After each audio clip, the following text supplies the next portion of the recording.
Hello everyone, आज हम लोग देखेंगे बिहार दरोगा mains general studies mock test का सेट नंबर 3। अगर आपने चैनल को सब्सक्राइब नहीं किया है तो सबसे पहले जाके चैनल को सब्सक्राइब जरूर कर ले। तो आते हैं पहले क्वेश्चन पे। वैश्विक दूध उत्पादन में 24.64% योगदान देने वाला दूध उत्पादन में कौन सा देश पहले स्थान पर है? यहाँ पे मैं ऑप्शन नहीं पढ़ूंगा, सीधे आंसर बताते हुए चलूंगा। ऑप्शन ए आपका यहाँ पे सही आंसर हो जाएगा भारत। वैश्विक दूध उत्पादन में 24.64% योगदान देने वाला दूध उत्पादन में कौन सा देश पहले स्थान पर है? तो ऑप्शन ए आपका यहाँ पे सही आंसर हो जाएगा भारत। कहीं कहीं पे आपको दिखेगा 23%, तो ये जो डेटा है आपका है 2021-22 का, 2021-22 का डेटा है। और अगर स्टेट की बात करें तो स्टेट में उत्तर प्रदेश आपका पहले स्थान पे है, दूसरे स्थान पे है राजस्थान, दूसरे स्थान पे है राजस्थान।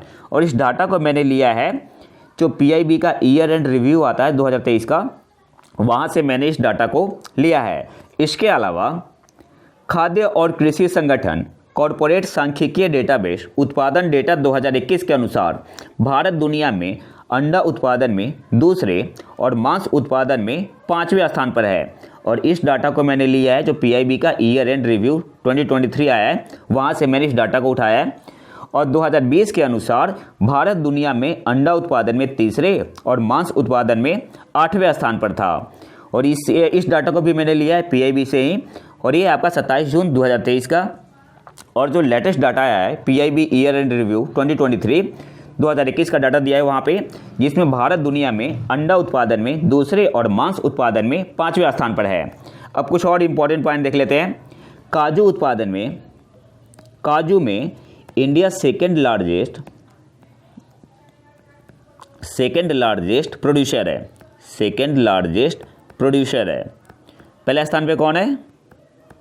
पहले स्थान पे है कोटे डी आइवरे, कोटे डी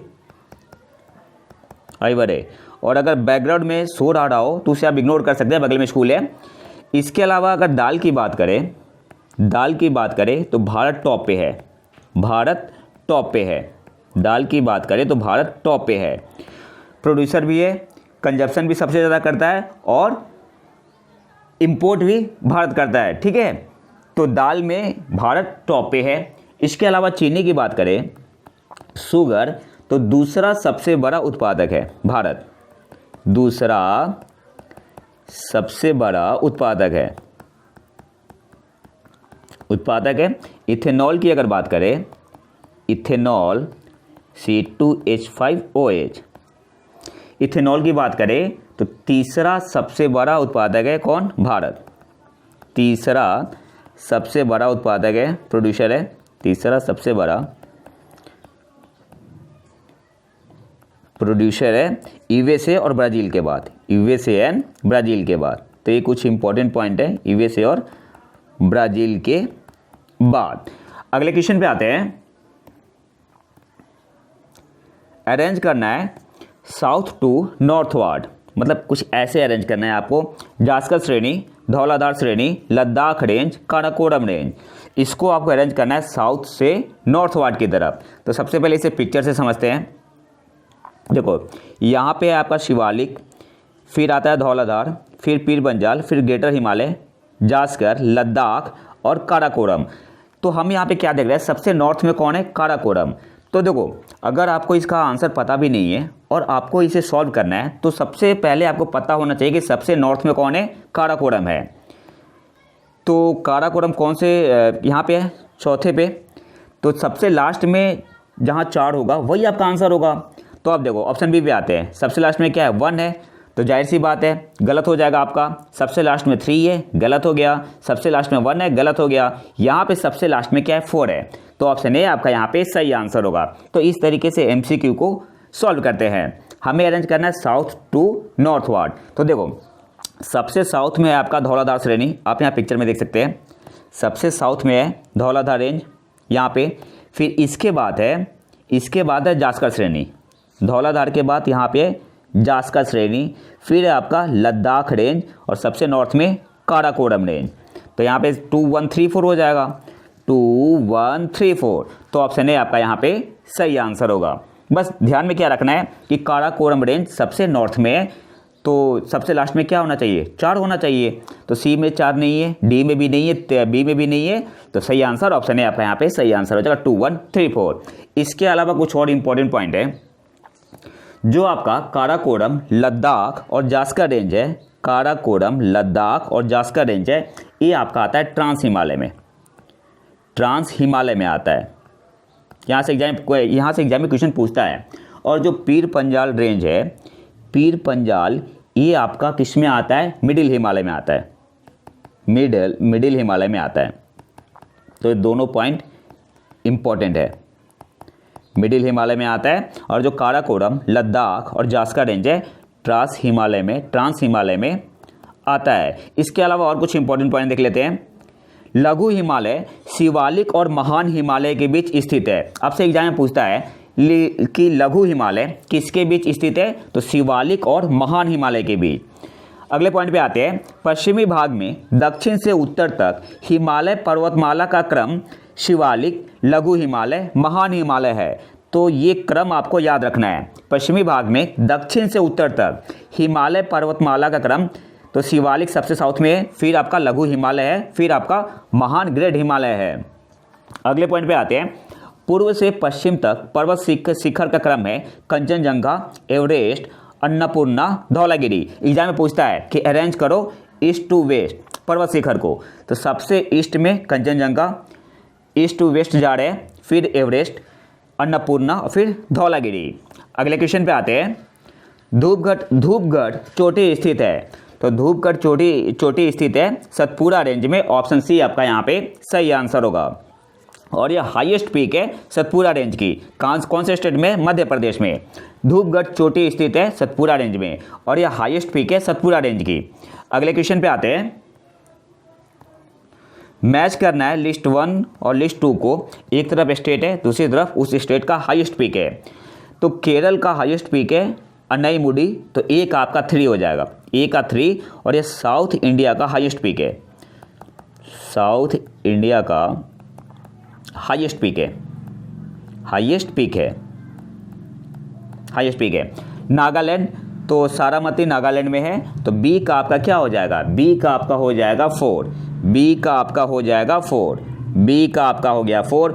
उत्तराखंड में नंदा देवी, तो सी का आपका हो जाएगा दूसरा, सी का आपका हो जाएगा दूसरा। डी क्या है, तमिलनाडु, तो डोडा बेटा ये तमिलनाडु में है, तो डी का आपका क्या हो जाएगा, पहला। और यहाँ से एक और पॉइंट आपको याद रखना है, ये सेकेंड हाईएस्ट पीक है, सेकेंड हाईएस्ट पीक है साउथ इंडिया का, ठीक है, साउथ इंडिया का। अगले क्वेश्चन पे आते हैं। पाल घाट किसके बीच स्थित है, तो सही आंसर यहाँ पे क्या होगा, नीलगिरी पहाड़ियाँ और अन्नामलाई पहाड़ियों के बीच, ऑप्शन बी आपका यहाँ पे सही आंसर होगा। पाल घाट किसके बीच स्थित है, नीलगिरी पहाड़ियाँ और अन्नामलाई पहाड़ियों के बीच, ऑप्शन बी आपका यहाँ पे सही आंसर होगा। अगले क्वेश्चन पे आते हैं। निम्नलिखित में से किसे देश की स्वतः जुदाई की गई मिट्टी के रूप में जाना जाता है, तो सही आंसर यहाँ पे क्या होगा, ऑप्शन डी आपका यहाँ पे सही आंसर हो जाएगा, काली कपासी मिट्टी को। निम्नलिखित में से किसे देश की स्वतः जुताई की गई मिट्टी के रूप में जाना जाता है, तो ऑप्शन डी आपका यहाँ पे सही आंसर हो जाएगा, काली कपासी मिट्टी। और हाँ, बैकग्राउंड में शोर आ रहा हो तो उसे आप इग्नोर कर सकते हैं, ठीक है, बगल में स्कूल है। अगले क्वेश्चन पे आते हैं। वेटलैंड्स पर रामसर कन्वेंशन निम्नलिखित में से किस वर्ष अपनाया गया था, सही आंसर यहाँ पे क्या होगा, 1971 में, ऑप्शन ए आपका यहाँ पे सही आंसर होगा। वेटलैंड्स पर रामसर कन्वेंशन निम्नलिखित में से किस वर्ष अपनाया गया था, तो ऑप्शन ए आपका यहाँ पे सही आंसर हो जाएगा 1971 में। अब यहाँ से कुछ इंपॉर्टेंट पॉइंट देख लेते हैं जो करेंट अफेयर में बना हुआ है और यहाँ से एग्जाम में क्वेश्चन पूछ सकता है स्टैटिक को जोड़ के। तो सबसे पहले विश्व वेटलैंड्स दिवस कब मनाते हैं, 2 फरवरी को। भारत में टोटल रामसर साइट की संख्या कितनी है, तो अभी 5 नया बना है, तो टोटल अब कितना हो गया है, 80 हो गया है। और 5 कौन से नए बने हैं, तो यहाँ से एग्जाम में क्वेश्चन पूछ सकता है। एक है आपका अंक समुद्र पक्षी संरक्षण रिजर्व, कर्नाटक में है। अघनासिनी मुहाना एश्योरी, ये कर्नाटक में है। मगधी केरे संरक्षण रिजर्व, कर्नाटक में है, इन्हें रामसर साइट का दर्जा मिला है। कराईवेट्टी पक्षी अभयारण्य तमिलनाडु में है। लॉन्गवुड 16 रिजर्व फॉरेस्ट तमिलनाडु में है। तो ये सारे इंपॉर्टेंट है। आपसे एग्जाम में ऐसे पूछ सकता है कि अघनाशिनी एस्चुरी या मुहाना किस राज्य में है, जिसे हाल ही में रामसर साइट का दर्जा मिला है, तो कर्नाटक में है। वैसे ही पूछ सकता है कराईवेटी पक्षी अभयारण्य कौन से स्टेट में है, तमिलनाडु में है। और ये मुझे लगता है कि एग्जाम में पूछ सकता है कराईवेटी पक्षी अभयारण्य। अच्छा, जो वर्ल्ड वेटलैंड्स डे है 2024, इसका थीम क्या है? 2024 का थीम क्या है? Wetlands and human wellbeing. तो ये भी आपको याद रखना है, एग्जाम में थीम पूछ सकता है। अगले क्वेश्चन पे आते हैं। अच्छा, सबसे ज़्यादा रामसर साइट कौन से राज्य में है? सबसे ज़्यादा रामसर साइट है तमिलनाडु में, कितना? 16। और इसके बाद उत्तर प्रदेश में है 10। अगले क्वेश्चन पे आते हैं। मृदा संरक्षण की वह विधि जिसमें मिट्टी को वर्षा से धोने से बचाने के लिए to protect the soil from rain wash अलग अलग फसलों को वैकल्पिक पंक्तियों में उगाया जाता है और अलग अलग समय पर बोया जाता है, इसे क्या कहते हैं? तो इसे बोलते हैं अंतर फसल, इंटरक्रॉपिंग। ऑप्शन बी आपका यहाँ पे सही आंसर होगा। सॉइल कंजर्वेशन, मृदा संरक्षण की वह विधि जिसमें मिट्टी को वर्षा से धोने से बचाने के लिए to protect the soil from rain wash अलग अलग फसलों को वैकल्पिक पंक्तियों में उगाया जाता है और अलग अलग समय पर बोया जाता है, क्या कहलाता है? इंटरक्रॉपिंग। ऑप्शन बी आपका यहाँ पे सही आंसर होगा। अगले क्वेश्चन पे आते हैं। प्रधानमंत्री गरीब कल्याण अन्न योजना कब शुरू की गई थी? तो सही आंसर यहाँ पे क्या होगा? ऑप्शन ए आपका यहाँ पे सही आंसर हो जाएगा 2020 में। प्रधानमंत्री गरीब कल्याण अन्न योजना कब शुरू की गई थी? 2020 में। अच्छा, एक करेंट अफेयर में क्यों बना हुआ है? तो इसे 1 साल के लिए एक्सटेंड किया गया है। 1 साल के लिए एक्सटेंड किया गया है। तो एग्जाम में पूछ सकता है कितने साल के लिए एक्सटेंड किया गया है? तो 1 साल के लिए। अगले क्वेश्चन पे आते हैं। रियो शिखर सम्मेलन किससे संबंधित है? इसे अर्थ समिट भी कहते हैं, तो ये भी आपको याद रखना है। रियो शिखर सम्मेलन को अर्थ समिट भी कहते हैं और इसका संबंध किससे है? जैविक विविधता पर कन्वेंशन। ऑप्शन सी आपका यहाँ पे सही आंसर होगा। रियो शिखर सम्मेलन किससे संबंधित है? तो जैविक विविधता पर कन्वेंशन। और ये कब हुआ था? 1992 में।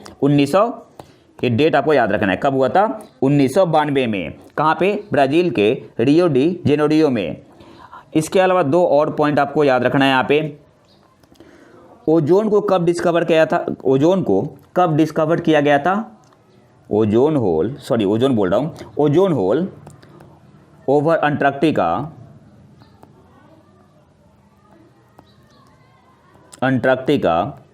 Was discover in which year? तो आंसर क्या होगा? डिस्कवर इन 1985। तो एग्जाम पूछता है ओजोन होल को अंटार्कटिका के ऊपर कब डिस्कवर किया गया था? तो 1985 में। इसके अलावा वर्ल्ड वाइल्ड लाइफ फंड इसके कब फाउंड हुआ था? World wild life WWF world wild life fund ये कब फाउंड हुआ था? 1961 में। 1961 में। अगले क्वेश्चन पे आते हैं। भारतीय वन स्थिति रिपोर्ट 2021 के अनुसार किस राज्य में वन आवरण क्षेत्र का प्रतिशत सबसे अधिक है? तो जब परसेंटेज की बात होगी तो सबसे ज़्यादा है कौन से स्टेट में? मिजोरम में है। ऑप्शन बी आपका यहाँ पे सही आंसर होगा। भारतीय वन स्थिति रिपोर्ट 2021 के अनुसार किस राज्य में वन आवरण क्षेत्र का प्रतिशत सबसे अधिक है? तो ऑप्शन बी आपका यहाँ पे सही आंसर हो जाएगा, मिजोरम। और अगर एरिया वाइज बात करें, एरिया वाइज तो सबसे ज़्यादा है कहाँ पे? मध्य प्रदेश में। अगर एरिया वाइज बात करें तो मध्य प्रदेश में, MP में सबसे ज़्यादा है।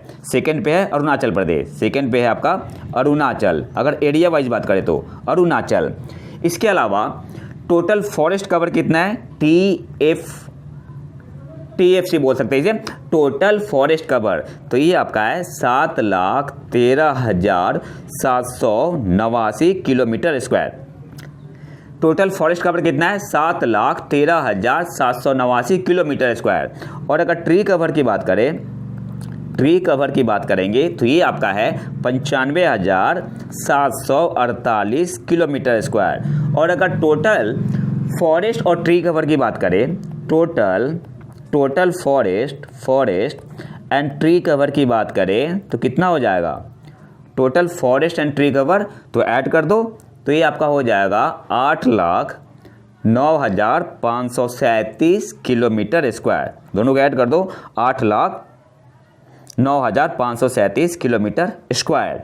अगले क्वेश्चन पे आते हैं। मैच करना है लिस्ट 1 से, लिस्ट 1 विथ लिस्ट 2। एक तरफ प्लेस है, दूसरी तरफ कौन से मिनरल से इसका संबंध है, तो अंकलेश्वर पेट्रोलियम से, तो ये का आपका हो जाएगा दूसरा।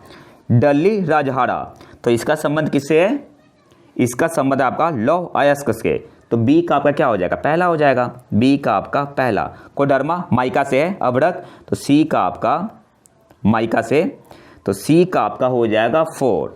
खेतरी कॉपर, तो डी का आपका हो जाएगा तीसरा, डी का आपका हो जाएगा तीसरा, तो ये आपका आंसर हो जाएगा। ठीक है, अगले क्वेश्चन पे आते हैं। शुद्ध अद्वैतवाद का प्रतिपादन किसने किया था, तो सही आंसर यहाँ पे क्या होगा, ऑप्शन ये आपका यहाँ पे सही आंसर हो जाएगा, वल्लभाचार्य ने। शुद्ध अद्वैतवाद का प्रतिपादन किसने किया था, तो ऑप्शन ए आपका यहाँ पे सही आंसर हो जाएगा, वल्लभाचार्य। और रामानुजाचार्य का संबंध विशिष्टाद्वैत से है, तो ये भी आपको याद रखना है। और द्वैतवाद के संस्थापक कौन थे, माधवाचार्य थे। द्वैतवाद के संस्थापक कौन थे, माधवाचार्य। अगले क्वेश्चन पे आते हैं। शेख बहाउद्दीन जकारिया किस संप्रदाय के थे, तो सही आंसर क्या हो जाएगा, ऑप्शन सी आपका यहाँ पे सही आंसर होगा, सुहरावर्दी सिलसिला।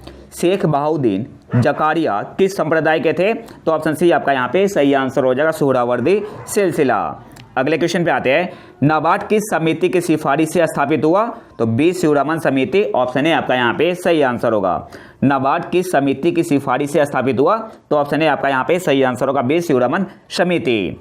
और कब एस्टेब्लिश हुआ था नाबार्ड, 1982 में। और इसका ऑब्जेक्टिव क्या है, to promote sustainable and equitable agriculture and rural development. अगले क्वेश्चन पे आते हैं। निम्नलिखित में से कौन सा सुमेलित नहीं है, पहला आपका हेक्टर मुनरो बक्सर का युद्ध से इनका संबंध है, बिल्कुल सही है। लॉर्ड हेस्टिंग एंग्लो नेपाल युद्ध, ये भी सही है। Lord Wellesley fourth Anglo Mysore war, चतुर्थ आंग्ल मैसूर युद्ध, ये भी आपका सही है। अच्छा, यहाँ से एक और क्वेश्चन आपसे पूछता है कि किस युद्ध में टीपू सुल्तान की मौत हुई थी, तो फोर्थ एंग्लो मैसूर वार में। तो चतुर्थ आंग्ल मैसूर युद्ध हुआ था, इसमें टीपू सुल्तान की मौत हुई थी, टीपू सुल्तान की मौत हुई थी। ठीक है, डी क्या है, तीसरा आंग्ल मराठा युद्ध, लॉर्ड कॉर्नवालिस, ये गलत है। ठीक है, ये सही सुमेलित नहीं है। अच्छा, ये सही सुमेलित क्यों नहीं है, तो जो तीसरा आंग्ल मराठा युद्ध हुआ था, इसमें इसका संबंध है लॉर्ड हेस्टिंग से, लॉर्ड हेस्टिंग से। अब जो 3 आंग्ल मराठा युद्ध हुआ था, देख लेते हैं डिटेल में से अच्छे से। प्रथम आंग्ल मराठा युद्ध 1775 से 82, वारेन हेस्टिंग्स बंगाल में गवर्नर जनरल थे।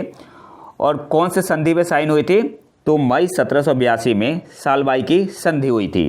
तो यहाँ से याद क्या रखना है, सबसे पहले प्रथम आंग्ल मराठा युद्ध का संबंध वारेन हेस्टिंग्स से है, और सालबाई की संधि कब हुई थी, 1782 में, मई 1782 में। जो इंपॉर्टेंट की पॉइंट है वही आपको याद रखना है। सेकेंड आंग्ल मराठा युद्ध 1803 से 5, किसके शासनकाल में, लॉर्ड विलेजली के शासनकाल में। और जो तीसरा आंग्ल मराठा युद्ध हुआ 1817 से 18, लॉर्ड हेस्टिंग के शासनकाल में। और यहाँ से आपको 3 पॉइंट याद रखना है। पेशवा के साथ पूना की संधि हुई जून 1817 में, सिंधिया के साथ ग्वालियर की संधि हुई नवंबर 1817 में, होलकर के साथ मंदसौर की संधि हुई जनवरी 1818 में। तो ये सारे इंपॉर्टेंट पॉइंट है, पूछता है। और चौथे आंग्ल मैसूर युद्ध में टीपू सुल्तान मारा गया था। अगले क्वेश्चन पे आते हैं। भगत सिंह, सुखदेव और राजगुरु को फांसी की सजा सुनाई गई थी किस केस में, तो ऑप्शन बी आपका यहाँ पे सही आंसर होगा, लाहौर षड्यंत्र केस में। 23 मार्च 1931 को कब फांसी मिला था इन्हें, 23 मार्च 1931। अगले क्वेश्चन पे आते हैं। भगत सिंह, सुखदेव और राजगुरु को किस केस में फांसी की सजा सुनाई गई थी, तो लाहौर षड्यंत्र केस में। ऑप्शन बी आपका यहाँ पे सही आंसर होगा। अगले क्वेश्चन पे आते हैं। भारत में तृतीयक क्षेत्र टर्शियरी सेक्टर में शामिल है व्यापार एवं परिवहन, वित्त और रियल एस्टेट, वानिकी और मत्स्य पालन, फॉरेस्ट्री एंड फिशरी। तो देखो, ये जो आपका है ना वानिकी और मत्स्य पालन, ये आपका आता है प्राथमिक क्षेत्र में, प्राइमरी सेक्टर में, प्राथमिक क्षेत्र में आता है। बाकी व्यापार एवं परिवहन, वित्त और रियल एस्टेट ये आते हैं टर्शियरी सेक्टर में। तो ऑप्शन बी आपका यहाँ पे सही आंसर हो जाएगा, 1 और 2 ओनली। अगले क्वेश्चन पे आते हैं। मूल्यह्रास किसके बराबर होता है, तो यहाँ से एक कॉन्सेप्ट जान लेते हैं। जब भी हम लोग नेट नेशनल प्रोडक्ट निकालते हैं या नेट निकालते हैं तो क्या घटाते हैं? डिप्रिसिएशन को घटाते हैं। जैसे एनएनपी किसके बराबर होता है? नेट नेशनल प्रोडक्ट, शुद्ध राष्ट्रीय उत्पाद। तो ये बराबर होता है जीएनपी माइनस डिप्रिसिएशन। हिंदी में क्या बोलते हैं इसे बोलते हैं मूल्यह्रास। एनएनपी किसके बराबर होता है? जीएनपी, ग्रॉस नेशनल प्रोडक्ट, सकल राष्ट्रीय उत्पाद माइनस डिप्रिसिएशन। ठीक है। तो हमसे क्या पूछ रहा है कि डिप्रिसिएशन मूल्यह्रास किसके बराबर होगा? तो आप डिप्रिसिएशन को इधर भेज दो तो आपका डिप्रिसिएशन हो जाएगा, मूल्यह्रास आपका हो जाएगा जीएनपी माइनस एनएनपी। जीएनपी क्या होता है आपका? जीएनपी आपका होता है सकल राष्ट्रीय उत्पाद और एनएनपी क्या होता है? नेट नेशनल प्रोडक्ट, शुद्ध राष्ट्रीय उत्पाद। तो मूल्यह्रास किसके बराबर हो जाएगा? सकल राष्ट्रीय उत्पाद माइनस शुद्ध राष्ट्रीय उत्पाद। ऑप्शन ये आपका यहाँ पे सही आंसर होगा। अब देखो यहाँ पे दिक्कत कब आती? जब एक ऑप्शन में दिया होता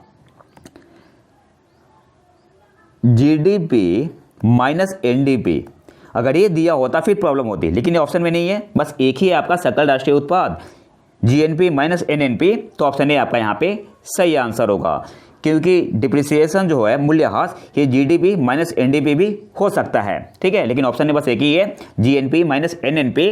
तो ऑप्शन ये आपका यहाँ पे सही आंसर होगा। अगले क्वेश्चन पे आते हैं। भारत में सामुदायिक विकास कार्यक्रम कम्युनिटी डेवलपमेंट प्रोग्राम कब शुरू किया गया था? तो सही आंसर यहाँ पे क्या होगा? ऑप्शन सी आपका यहाँ पे सही आंसर हो जाएगा 2 अक्टूबर 1952। भारत में सामुदायिक विकास कार्यक्रम कम्युनिटी डेवलपमेंट प्रोग्राम कब शुरू किया गया था? 2 अक्टूबर 1952। ऑप्शन सी आपका यहाँ पे सही आंसर होगा। अगले क्वेश्चन पे आते हैं।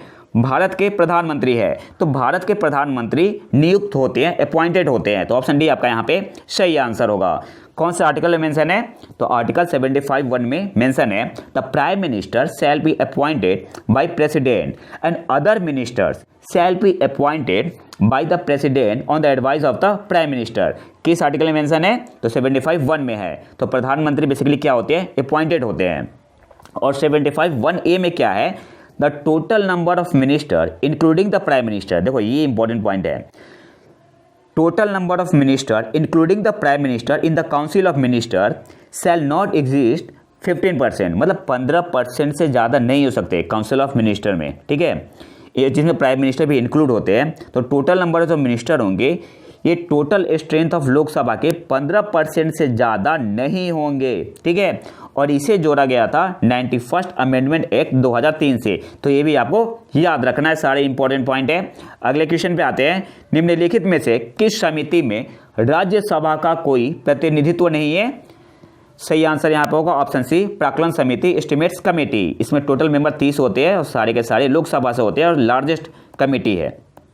और लोक लेखा समिति, पब्लिक अकाउंट कमेटी में इसमें 15 लोकसभा से और 7 राज्यसभा से होते हैं। ठीक है, तो यहाँ पे सही आंसर क्या हो जाएगा? ऑप्शन सी आपका यहाँ पे सही आंसर होगा। अगले क्वेश्चन पे आते हैं।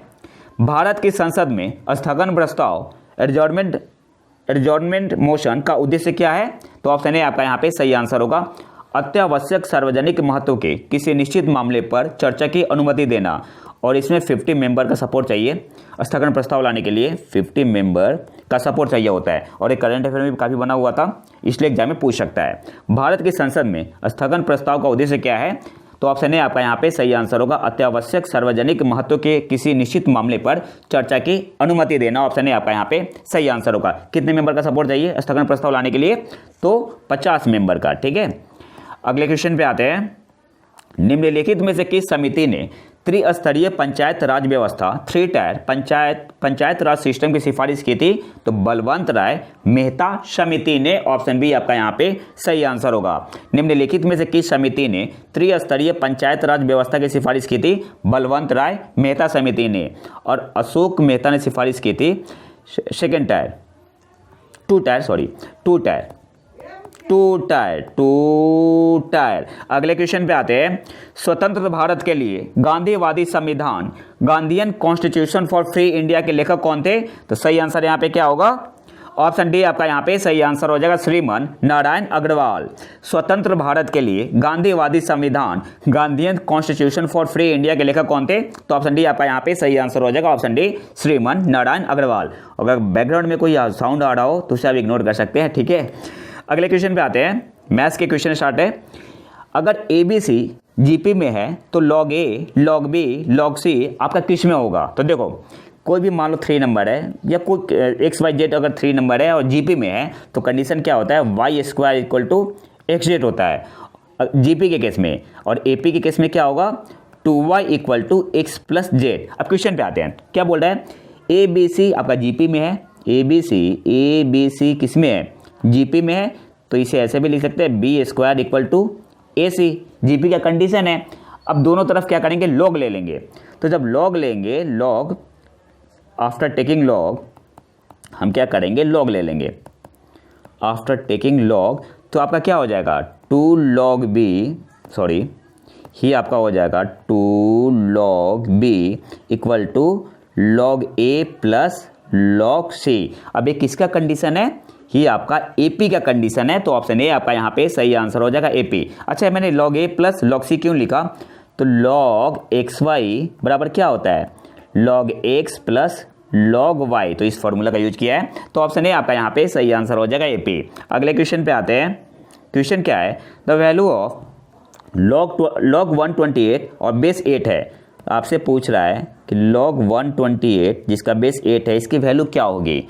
तो इसमें छोटा सा एक कॉन्सेप्ट है, फॉर्मूला बेस्ड है लेकिन कॉन्सेप्ट है। अब देखो 8 को लिख सकते हैं log 2q, 128 को लिख सकते हैं 2⁻7। तो एक फॉर्मूला होता है, फॉर्मूला भी याद रख लो, काम आएगा एग्जाम में, पूछ सकता है।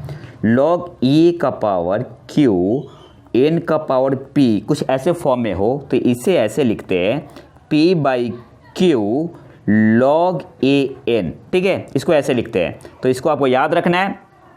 अब देखो सेम इसी पे बेस्ड है log 2 2⁻3 2⁻7, तो ये और ये आपका P है, ये आपका P है और ये आपका Q है, तो इसे ऐसे लिख सकते हैं 7/3 log 2 बेस 2, ठीक है। तो इसकी वैल्यू क्या हो जाएगी? 1 हो जाएगी। अच्छा, log का मतलब क्या होता है? बेस को कितने पावर से इंक्रीज करे कि ये आपका नंबर आ जाए, तो 2⁻1 2 होगा, तो जिस पावर से इंक्रीज करते हैं ना वही आपका आंसर होता है, तो इसकी वैल्यू आपकी 1 हो जाएगी, तो आपका ये कितना हो जाएगा? 7/3 आपका आंसर हो जाएगा। तो सही आंसर यहाँ पे क्या होगा? ऑप्शन बी आपका यहाँ पे सही आंसर हो जाएगा 7/3। अगले क्वेश्चन पे आते हैं, HCF निकालना है। फाइंड द HCF ऑफ 54/9, फिर 3.9/17, 3.9/17 और 36/51, इसका HCF निकालना है। तो सबसे पहले तो हम क्या करेंगे? इसे नॉर्मल फॉर्म में चेंज कर ले। 54/9 है तो इसे ऐसे लिख सकते हैं 9 6 54, तो 6/1 ही आपका क्या हो जाएगा? 3.9/17 है। तो इसको सॉल्व करने पे कितना आएगा आपका? 60/60/17 आएगा, ठीक है, 60/17, और ये आपका आ जाएगा 3 से डिवाइड करो ऊपर नीचे, तो 3 17 जा 51, 3 12 जा 36, 12/70, ठीक है, 12/17। अब देखो दो फॉर्मूला आप याद रखो, HCF निकालना होता है तो कैसे निकालते हैं?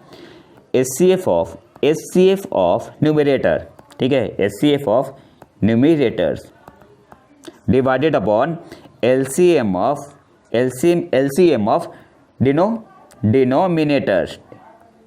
डिनोमिनेटर्स, ठीक है। बैकग्राउंड में आप साउंड को इग्नोर कर सकते हैं, बहुत ही आ रहा है आज, ठीक है। अब देखो क्या करना है, HCF ऑफ न्यूमरेटर्स 6, 60 और 12 का आपका HCF कितना हो जाएगा? 6, 60 और 12 का आपका HCF हो जाएगा 6, ठीक है। HCF निकालने आता है ना? HCF कैसे निकालते हैं पहले इसको समझ भी लेते हैं। 6, 60, 12 का क्या निकालना है? HCF निकालना है। तो देखो 6 को लिख सकते हैं 2 × 3, 6 को लिख सकते हैं। 60 को लिख सकते हैं 2 × 3 × 5, 60 को लिख सकते हैं ऐसे। फिर 12 को लिख सकते हैं 2 × 3 × 2, ठीक है, बात समझ में आ रही है। अब देखो क्या करना है, कॉमन क्या है तीनों में? तो 2 कॉमन है और तीनों में 3 कॉमन है, ठीक है। तो 2 × 3 आपका 6 क्या हो जाएगा? HCF हो जाएगा, ठीक है, 6 क्या हो जाएगा? HCF हो जाएगा।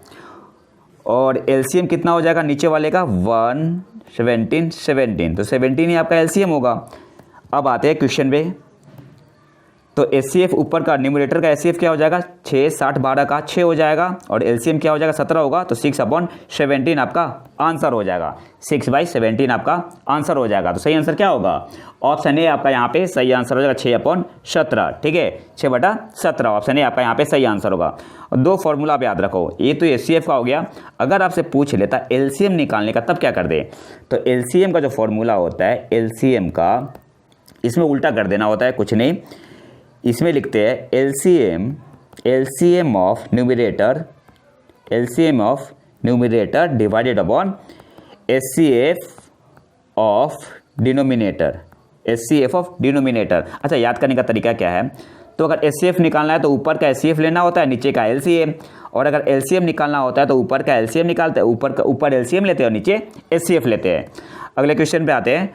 540 के गुणनखंड की कुल संख्या है। तो ये तो क्या सिंपल क्वेश्चन है, हमें प्राइम फैक्टर में चेंज करना होता है। प्राइम फैक्टर के तो इसे लिख सकते हैं 540 को 2 स्क्वायर इंटू 3 का पावर क्यूब इंटू 5 का पावर 1। ये भी आपका प्राइम नंबर है, ये भी आपका प्राइम नंबर है, ये भी आपका प्राइम नंबर है। अब क्या करना होता है, जो पावर है सब में वन ऐड करके क्या करते हैं, मल्टीप्लाई करते हैं। तो कितना आ जाएगा, 2 + 1 multiply by 3 + 1 multiply by 1 + 1, 3 × 4 × 2। Solve करोगे कितना आएगा, 4 3 जा 12, 12 2 जा 24। ऑप्शन बी आपका यहाँ पे सही आंसर हो जाएगा 24। और आज के आखिरी क्वेश्चन पे आते हैं। If a = 16 and b = 15, then what is the value of a² + b² + ab divided by aq - bq। बहुत ही सिंपल क्वेश्चन है, बस फॉर्मूला आपको पता होना चाहिए। तो aq - bq इक्वल टू होता है a - b a² + ab + b²। आप यहाँ पे इसकी वैल्यू पुट कर दो आप, ठीक है। तो क्या हो जाएगा, a² + b² + ab divided upon a - b a² + b² + ab। ठीक है, तो ये कैंसिल हो जाएगा, क्या बचा आपके पास, 1/a - b। ए कितना है 16 है, बी कितना है 15 है। सॉल्व करो कितना आ जाएगा, 1 आंसर आएगा। तो सही आंसर क्या हो जाएगा, ऑप्शन डी आपका यहाँ पे सही आंसर हो जाएगा 1। तो ये तो था हमारा आज का लेक्चर। अगर आपको इसका पीडीएफ चाहिए तो आप हमारे टेलीग्राम चैनल प्रतीक IQ को ज्वाइन कर सकते हैं। और अगर वीडियो पसंद है तो लाइक करें और चैनल को सब्सक्राइब जरूर कर ले। मिलते हैं नए वीडियो में नए टॉपिक के साथ, तब तक के लिए नमस्कार, जय हिंद।